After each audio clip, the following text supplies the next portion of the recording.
In the struggle with weight, many times we end up in a self-abusive relationship. The way we talk to ourselves and the way we treat ourselves is crueler than the way we treat our worst enemies. In today's 79th episode of Thin Thinking, we are going to dive into the self-abuse cycle and look at some ways to start creating a new inner relationship of self-compassion instead. So come on in. Did you know that our struggle with weight doesn't start with the food on your plate or get fixed in the gym? 80% of our weight struggle is mental. That's right. The key to unlocking long-term weight release and management begins in your mind. Hi there, I'm Rita Black. I'm a clinical hypnotherapist, weight loss expert, best-selling author, and the creator of the Shift Weight Mastery process. And not only have I helped thousands of people over the past 20 years achieve long-term weight mastery, I am also a former weight struggler, carb addict, and binge eater. And after 2 decades of failed diets and fad weight loss programs, I lost 40 pounds with the help of hypnosis. Not only did I release all that weight, I have kept it off for 25 years. Enter the Thin Thinking podcast, where you too will learn how to remove the mental roadblocks that keep you struggling. I'll give you the thin thinking tools, skills, and insights to help you develop the mindset you need, not only to achieve your ideal weight, but to stay there long term and live your best life. Hello all and welcome. I really can't wait to dive into today's episode, and I would like to say a shout out to Vivian, who one of our listeners and a member of our monthly mastery group, and she asked the question or wanted me to explore why we are so hard on ourselves. So, Vivian, this one is for you. Now, before I do dive into today's episode, I just want to remind those of you who maybe don't know that we have a master class coming up on September 28th. This is a free master class. I hope you will come and join me. It's called How to Break Through the Weight Struggle Cycle so you can lose weight consistently and permanently. So here's the thing. Y'all know how to lose weight. It is not about that. It's about your shifting your mindset, because there are from what I see, there are 3 major subconscious mind shifts that when you make them, you can change your weight destiny. No kidding. Plus, we are going to do some hypnosis. So those of you who haven't done hypnosis, or those of you who love hypnosis, are going to love this. So please come and join me. It's like I said, there are going to be 2 master classes, one in the morning, one in the evening, on Wednesday, September 28th. So please come and join me. The link is in the show notes. Yeah, that's going to be a good old time. So another good old time coming up, and this kind of starts my little self-abuse talk today, is I am going home to Seattle for my 40th, I was going to say my 40th wedding anniversary. No, not quite there yet. My 40th high school reunion this weekend. Yippee! So I've been thinking about a lot about going home and growing up overweight. I was definitely overweight in high school. And, all the scars that I had to heal about that. I think sometimes when we've struggled with weight, we can become scarred emotionally from abuse from others. Definitely, I can remember one time my brother had this wonderful saying. He always was poking fun at my weight, but I remember specifically one rainy Seattle afternoon when we were so bored because we didn't have things like games, video games, and phones or distractions. So we had to kind of create our own fun. And so we had this cassette recorder, and my brother, my sister, and I would do funny little weird skits and record them like a radio station. And my brother, who was the DJ, called it KFAT, KFAT from Seattle, and he said that I was the station's owner. So definitely people poking fun at me from within my home, but I also, and something that I think you guys can all relate to if you had mothers who were critical of your weight. My mother was overweight, but she could look at me just in a particular way, or look at my thighs, or touch me in a particular way and kind of roll her eyes or make a look without being too verbally abusive, but letting me know that, I think at one point she said, "Your thighs are as wide as mine," and I know many of you probably had parents who were critical of your weight. I certainly know this from seeing so many clients and hearing horrible stories of criticism from our parents. I remember this other time I was kind of the I was always kind of the chunky, heavy best friend of the skinny, beautiful girl. And there were a couple of times in my childhood. I remember one time distinctly in middle school, having this guy named Donald who really was going out with my best friend, and then she dumped him. And then he started coming on to me. I unwittingly thought he was really into me. Little did I know that he was trying to make her jealous. And as soon as she did get jealous, he dumped me. I had to learn that lesson kind of over and over again until I really got it. But that was painful. That was a painful time. So, having to put all these feelings and emotions in a place, especially as an adolescent, when you don't really have the skills, the coping skills, and the emotional maturity that you have as an adult, it's hard enough as an adult, but it's, much more imprinting when our brains are young and vulnerable. Our subconscious mind is open wide to, latch on to limiting beliefs and ideas about ourselves. I remember one time, I'll just tell you this last time because you might get a little kick out of it. I mean, it's horrific, but at the same time, I have to laugh. I really, really, really loved to dance, and I took dance lessons despite being the biggest girl in the room.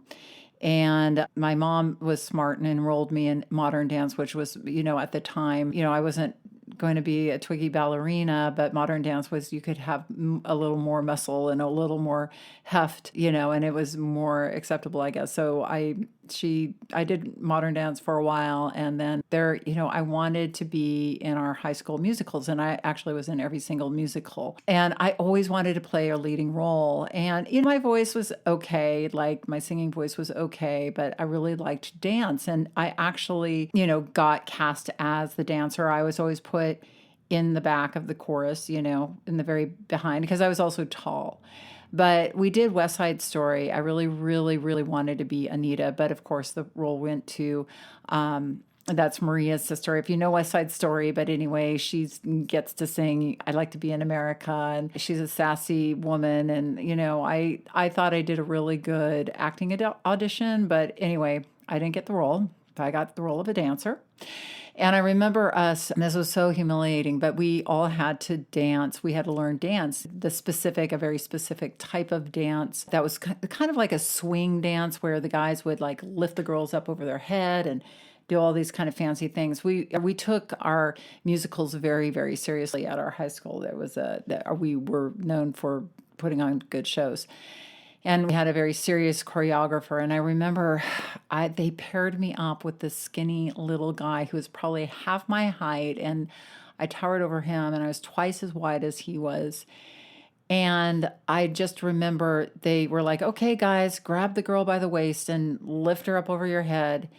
And he couldn't do it. And, it was embarrassing enough that he couldn't do it, but then he had to make a big whole scene about like how fat I was and how he couldn't lift me up over his head. So, that's my recollection of West Side Story. But, again, we all have our stories. In fact, they had a nickname for me, which was Dancing Bear. Everybody called me that. I was the Dancing Bear because I was a dancer, but I was kind of also a teddy bear, according to all my friends. And they didn't mean it in a cruel way, but of course, my wounds run deep. So when I go back to Seattle, not anymore, but in the first years of going back to Seattle after I left, I always kind of wanted to show them. I always wanted to show them, I'll show you, I'll be thin, I'll be successful. You'll see that you were wrong to be mean to me. And I think anybody who struggled with their weight has that fantasy, or has nursed that fantasy at some point in their life.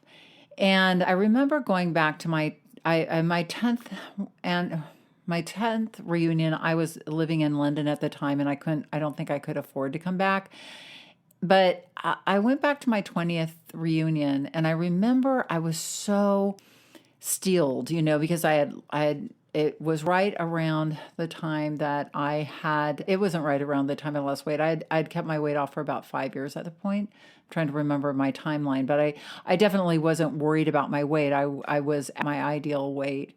And I remember walking into this event. I believe it was, we do this big event, but we do event the night before, and everybody's like, wow, Rita, you've been away for so long and we haven't seen you, and oh my gosh, you look amazing. And people were so kind, and it was so lovely to see everybody. But I really remember this feeling of almost like fighting ghosts, if you know what I mean. Like, I feel like there was so much anxiety and pressure within me to prove myself. And as I got into conversations with people, especially the people who I had equated with my weight struggle, people who had called me dancing bear, who people maybe had poked fun at me, or guys who had done the old, I'm dating your best friend and now I'm going to date you so that your best friend will be jealous. They were the loveliest people in the world. We had such nice conversations, and it was so weird because I left that event and I still felt like I was fighting something. I mean, it was like I had buried some ghosts definitely in that room. I left some pain behind me, seeing that I was an equal, that I was, a human being along with all these other human beings. And of course, it was lovely to see people from my past. I was very fortunate to go to a great high school full of beautiful, warm people, truly. But I realized as I left there, those ghosts weren't in that room as much as they were inside me.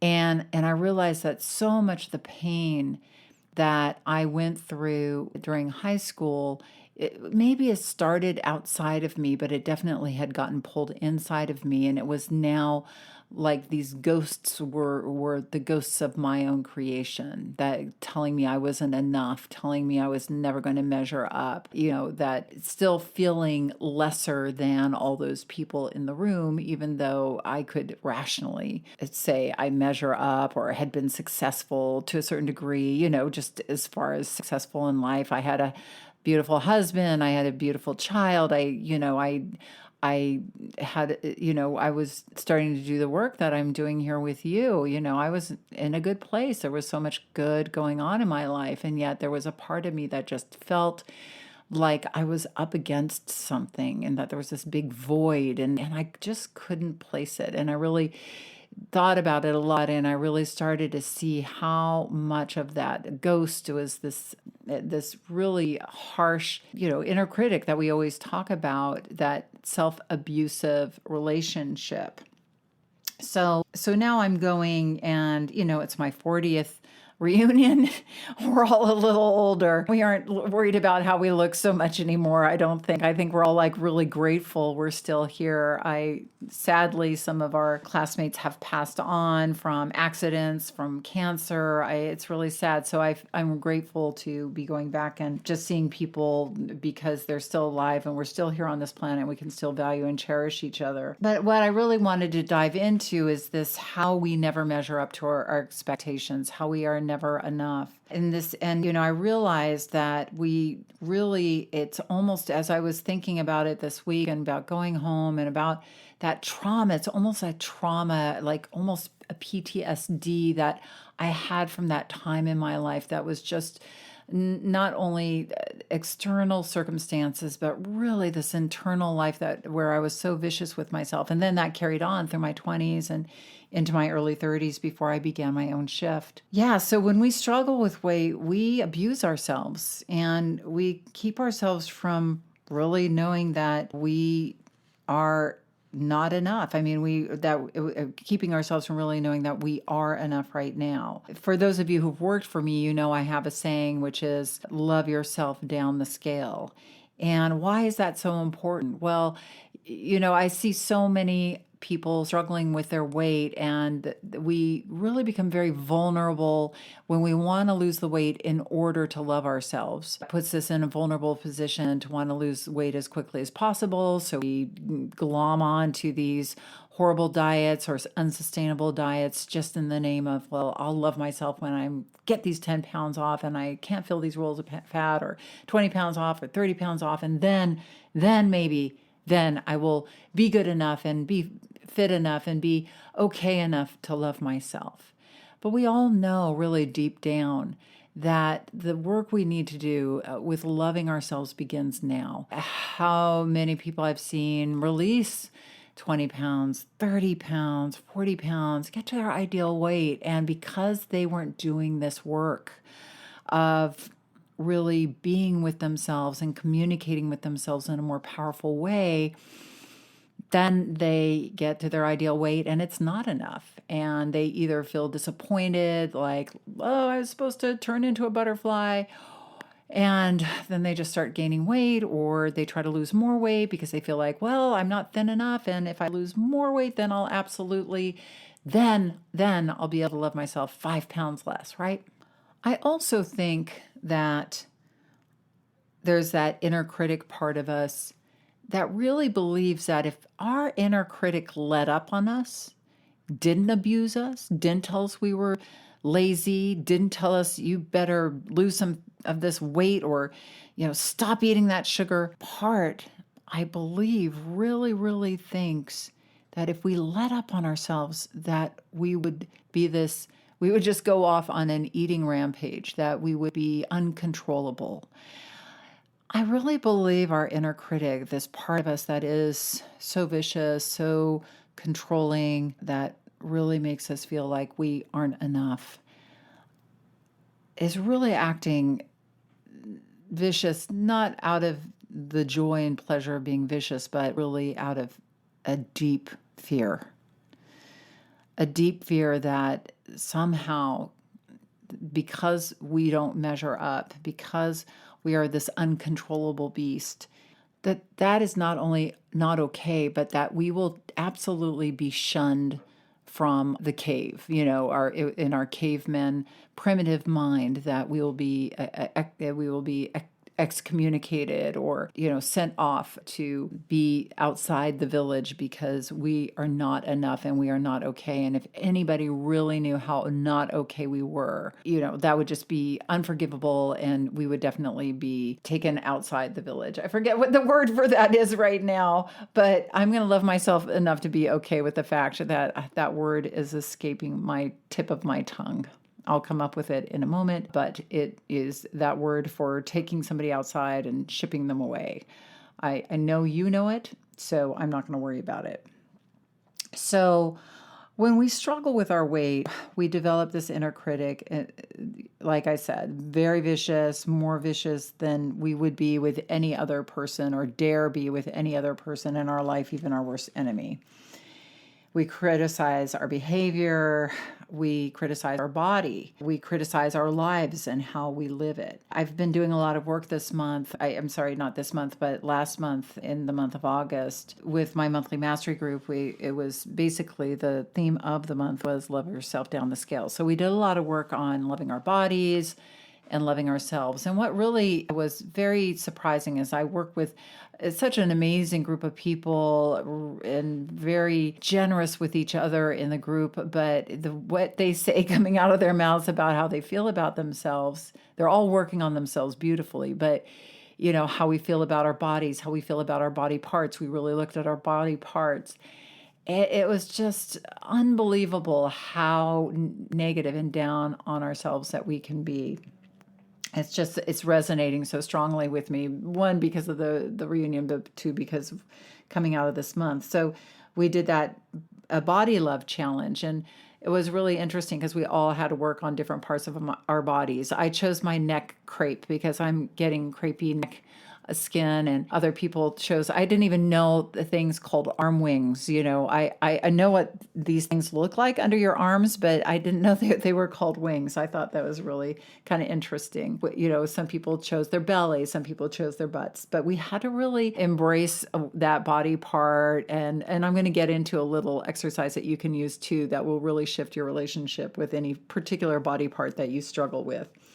But yeah, our critic really goes at it relentlessly, and just at it over and over and over again, and that it becomes a negative pattern thought loop and a self-criticism loop. And again, it feels like we are trapped in this room with this very, very vicious and critical person, very abusive. How did we get so critical? So we are born into a world of very high expectations of who you need to be in order to be loved, don't we? We have our family's expectations. A lot of families have expectations of what we should look like, what we should act like, what we should, how smart we should be, how productive we should be. We have our parents' fears. I mentioned some of my mother's fears. I think, because she was obese, she didn't want me to be obese, and again, it came from a place of absolute love, but her fear manifested itself in ways that made me feel smaller and not enough. I can't blame her, but I can just see how many people are impacted from their parents' opinions. And, then the media, right? I grew up in the 70s and the 80s, which were really skinny decades. The aesthetic was really thin, and you could never be too thin, right? Never too thin, never too rich. That was the saying. I think the aesthetic has changed, but we compare ourselves still. I can't tell you how many clients I've had who look back at pictures of themselves when they were a girl, maybe in the 70s and the 60s, and they see themselves and they say to me, I can't believe how beautiful I was, but I thought I was a fat pig. And I look back and I see I wasn't fat at all. Maybe I wasn't super skinny like my friends, but there was nothing that was fat or chunky, but I felt like an elephant in the room. And I can relate because I felt absolutely the same. And at the time, we were steeped in this media culture of ultra thin women, the fashion world, the clothes don't fit, or they make us look and feel dumpy, especially now that they have some fashions that actually are embracing, or the fashion world is embracing bigger sizes and curvy women, which is amazing. But, a lot of us didn't grow up in that time. We grew up in the world of Lane Bryant, of the world of, having to not even shop in a normal store and having to go to big plus size stores, and that shame and humiliation.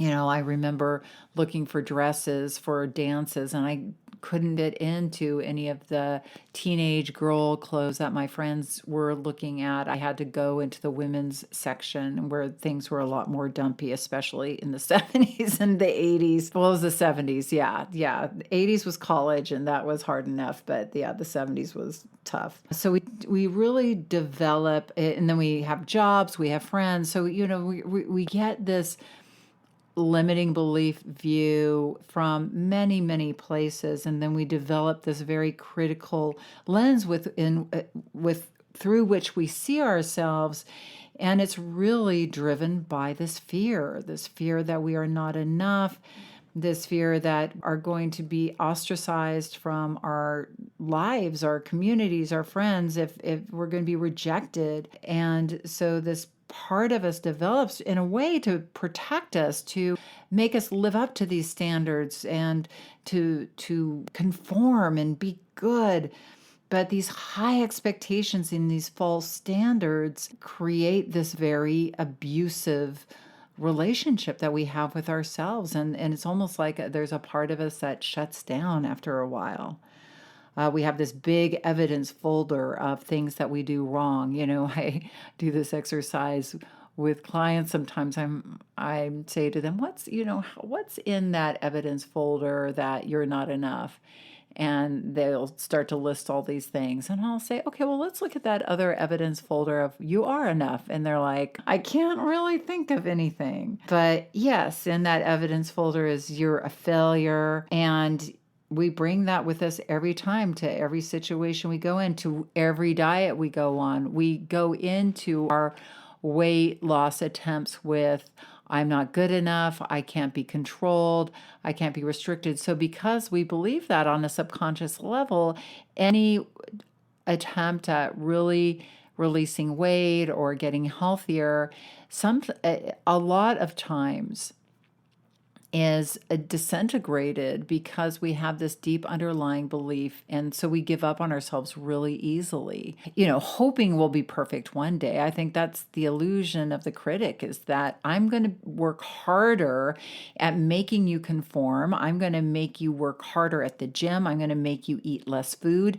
no sugar for you, no white foods for you, no nothing for you, no food for you, water only, horrible drinks, horrible boxed food. You must conform and you must lose weight and you must be loved this way. It's a cruel, cruel voice, and it's a repeated cognitive loop over and over and over again. Not very creative, the way we talk to ourselves in this way. And we put ourselves in clothes that cut off our circulation. We put ourselves in these tight, I remember my mother, oh my gosh. Now we have Spanx, which I think are a little kinder, but they're still really tight, or we wear these tight pants and the tight waistband cuts into us. I remember cutting off my circulation, almost wearing pants. I fit into these jeans, lying on the back of bed, so that my stomach wasn't as big, and zipping them up and then standing up and then spending the whole night in discomfort. But my mom had these girdles, man. These were, 1960s girdles that she just would heave herself into, and it was so uncomfortable for her to be in. I remember her taking them off and having these deep welts in her skin. And I know she hated herself so much for it. She would just yell at herself in the kitchen. So how do we begin to break this? How do we start to separate ourselves out from this voice? Because the problem is that we believe this voice, right? This voice isn't, oh, I'm listening to my inner critic. This voice is the water we swim in. This is our reality. This is what we hear, and the only thing we hear. So in a weird way, it's like we're in an abusive relationship, and we're stuck in this almost like an abusive relationship with a partner cycle. So the first step to separate ourselves out and start to get some power back from this is to get conscious. Be conscious about how you abuse yourself. The good news is that the way you abuse yourself isn't incredibly creative. Like I said, it's kind of boring.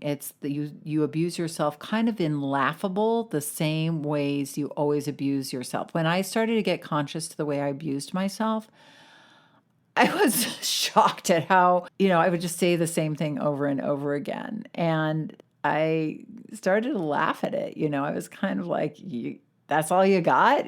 It's mean. It's really mean, but it's not very creative. Oh, you're fat. You're lazy. You're never going to get this. You're never going to lose all the weight. You're eating that. You blew it. That's all you got? You're going to give it? But start to just observe it. The restrictions, the way you want to restrict yourself. No sugar for you. No coffee for you. You're going to pull it together on Monday. So 2, start to become aware of the relationship with yourself that you do want. What would that look like? When people are in abusive relationships, these are the first 2 steps. They say get conscious of how that other person is abusing you. And then they say, start to create an idea of how you would like to be treated. What kind of relationship do you want to be in? Well, the same applies to us. What relationship do we want to be with ourselves? Now, I remember when I first started doing this work with myself, I remember I said, if I could change one thing, it would be the way I speak to myself when I first wake up in the morning.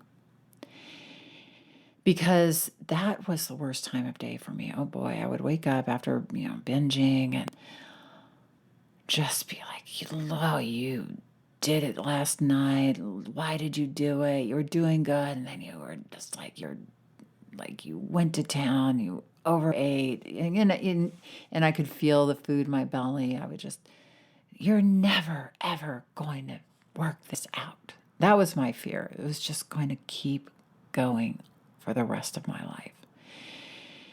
And that voice, that negative loop would really make me feel like I had like ropes around me. I felt like such a prisoner of this situation.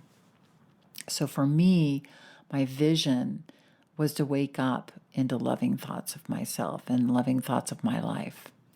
So what I started to do was to be grateful in the morning. So that's what I did. I would write out a gratitude list and I would just have it by the bed. And I would just read it over when I woke up in the morning and started speaking to myself in a critical fashion. I would get out my gratitude list. I'm grateful for my husband. I'm grateful for where I live. I'm grateful that I have a roof over my head. I am grateful that I have a body, that I'm alive. I'm grateful for my parents. I would just have a list of things that I was grateful for, and then I would write about things that I was going to be grateful for in the future.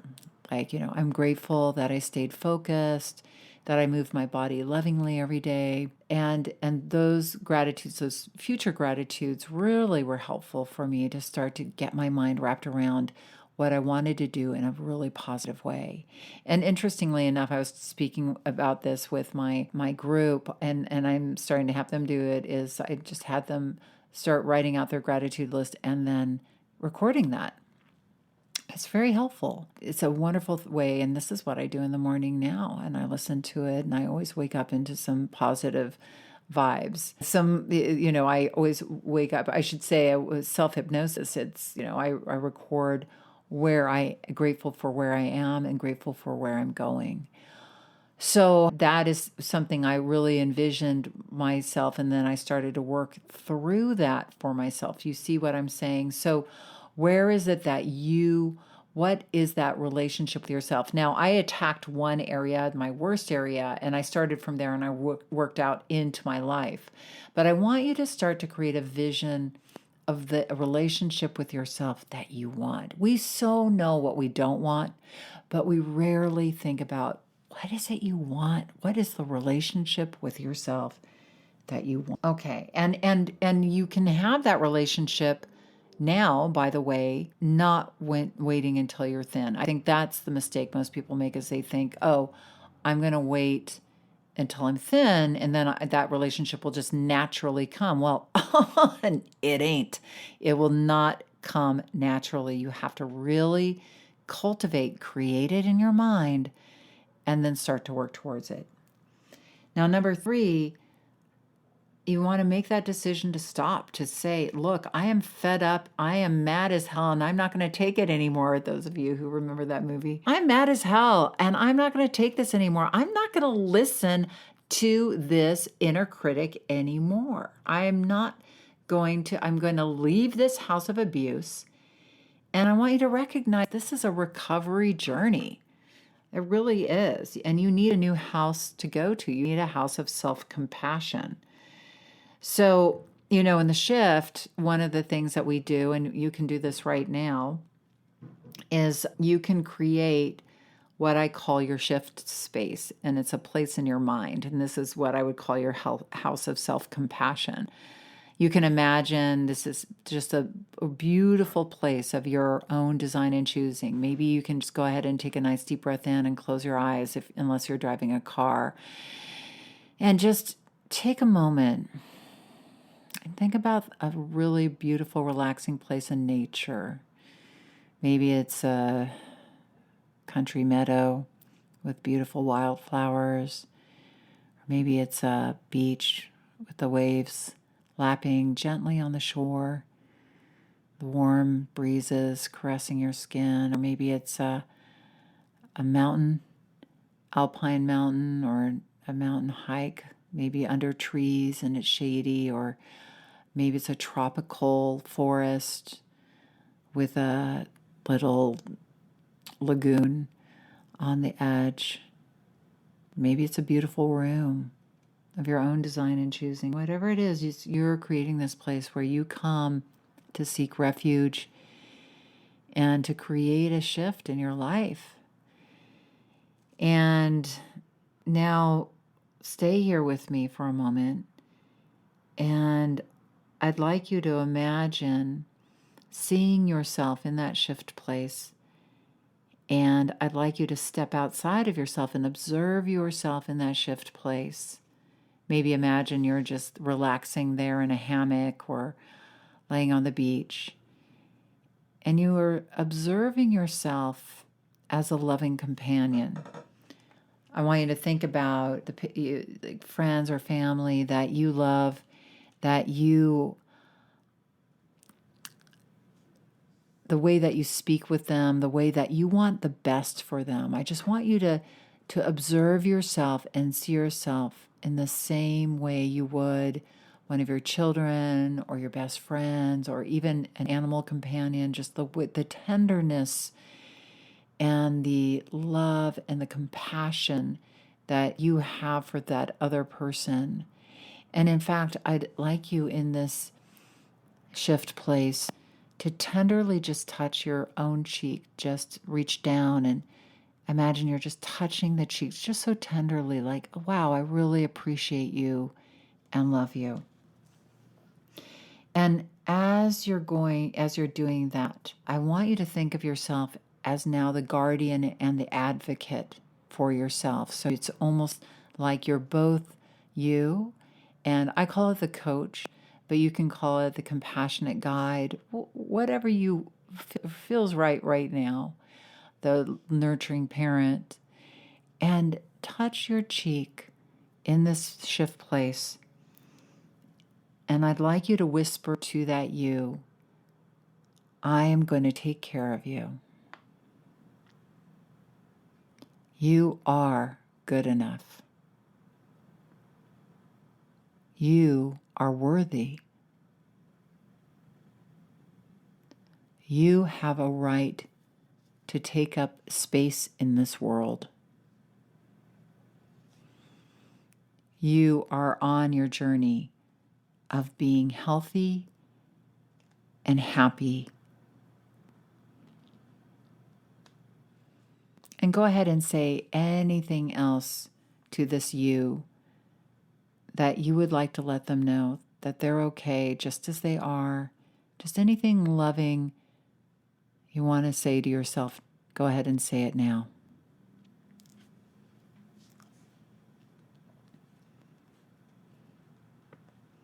Good. Now, once you create this inner space of refuge, your shift place, you maybe can look at your abuser with some compassion to understand that your inner critic comes from fear and comes from kind of being grossly misinformed. Your inner critic took all of this information from the outside world and internalized it and is really acting out of protection, but just has it all wrong. You may not be able to forgive, but this allows you some space in this relationship with this abuser to kind of heal. Here's something else, and it's really, really radical, and you don't have to do this if you don't want to, but this is kind of crazy and it's kind of cool. I didn't make this up, but get this. And this is something that you can do with yourself, but I'd like you to try this on, is to sit down with a piece of paper and be your inner critic and have your inner critic apologize to you. But write it out because this really gets you in your body this in your body. So you could say things like, I apologize for calling you fat and undisciplined. Imagine how radical that is, to have this aspect of you apologize to you and to really go through that process. I am sorry I called you lazy. You work very hard at improving. I'm so sorry I didn't respect you. Do you see how powerful that can be? Try that on and see what you think. Okay, now number 5, just become aware of that. Now that you're becoming aware of that critical loop, that was another step. I want you to start to self-advocate, to start to break it up and just say, stop, I don't say that anymore.